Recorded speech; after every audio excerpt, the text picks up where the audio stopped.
we're addressing a range of issues: climate change, food security, gender inequality, economic resilience, digital connectivity, and global security. We're tracking these challenges together, and I think we're beginning to make some important progress. But if we don't move to do more to strengthen infrastructure in low and middle-income countries, if we don't do more to help nations deliver opportunities and prosperity for their people, our impact is going to be limited. That's how critical this partnership is. That's how important our investments are. So today, as we begin the PGII's second year, let's all find ways to maximize our investment. Maximize it, because it will do a lot not only for that particular undertaking, but it has an impact across the entire regions, in my view. And to unlock even more public and private capital. And together, let's recommit to showing that democracies can deliver. Let me say it again. Democracies can deliver. We have to deliver to people around the world. I want to thank you all for your partnership and leadership in this vital issue. And now I'm going to turn it back to the Prime Minister. Thank you. はい、ジョーありがとう。続きまして、フォンデアライエン委員長にご発言をお願いいたします。Thank you very much. A pleasure to see you here. Indeed, it has been described, PGII, an initiative of $600 billion, top quality infrastructure, where Europe is proud to contribute half of it.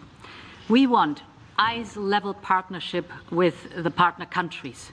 We want to find solutions to the real challenges low and middle-income countries are facing today. And we want to be part of the investments in infrastructure projects that bring good jobs and lasting growth, and very important, they create value locally.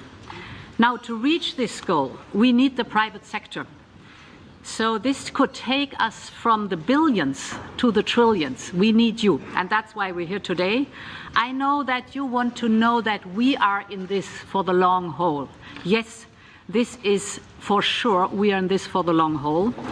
And we want to work with our partner countries in a way that we have full transparency, strengthen the regulatory environment, and develop skills.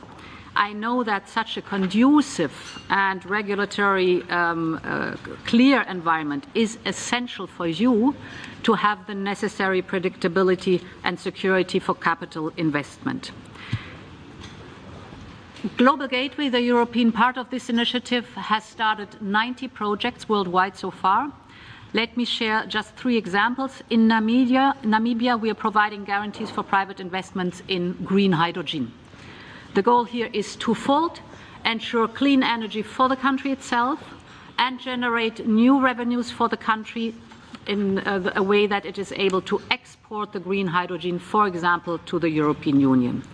In Rwanda, we are working with a vaccine producer to bring the mRNA technology to Rwanda, so that in this country, together with you, the private sector, the country is able to produce the life-saving vaccines for the region.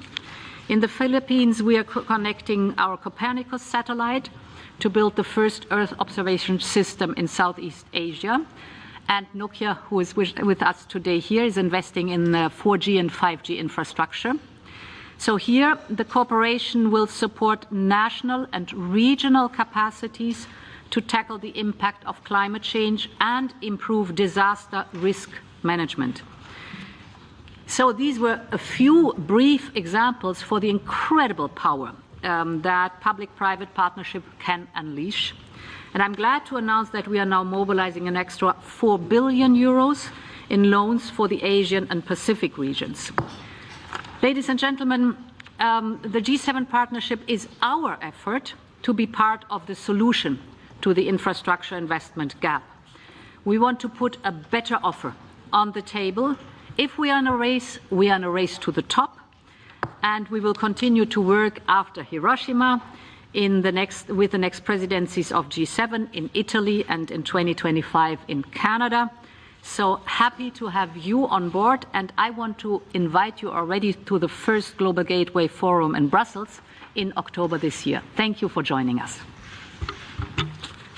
はい、まずありがとう。続きまして、本日は、各国首脳のほか、共催国から4名の民間関係者および世界銀行が参加しています。まずは All right, let's quickly go across to Abhishek, my colleague who's joining me on the phone line. Abhishek, quite some very significant observations that are emerging from this meet that's taking place. Let's first touch upon what the US President Joe Biden had to say. He ended with the line, democracies can. And that is a direct indication the kind of role that he's expecting world over, the democracies the world over to play, and that of course will also include India.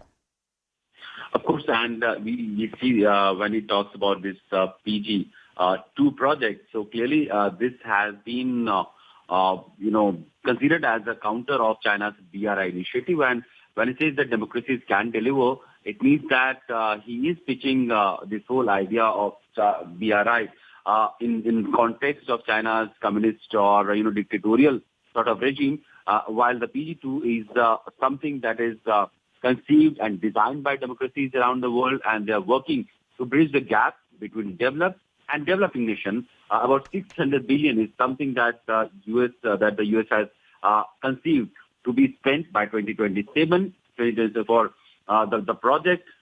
While the project will be also working in connectivity and other areas of infrastructure, it will have focus on climate action as well, and the other area, clean energy transition as well, because clean energy is another area where the world is looking forward to have more investment coming from rich countries, and the technological know-how also being shared from that side, because the climate action is something that the world needs to act together upon. It cannot be done alone by even the biggest economy like USA, or by the smallest economy or the island nations who find their location in far-fetched areas of Indian Ocean or in Pacific Ocean. So really something that needs a collaborative work, and where USA is taking an initiative with this infrastructure development project.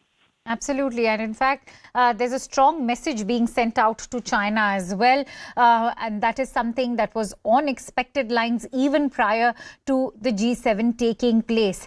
And when, as Abhishek, you rightly highlighted the fact that the infrastructural role that China has been playing, there is in fact a very conscious role being played by the G7 countries. In fact, after President Joe Biden, we also heard the EU chief Ursula von der Leyen talk about filling in that infrastructure solution gap through the host of investments that the EU has been doing.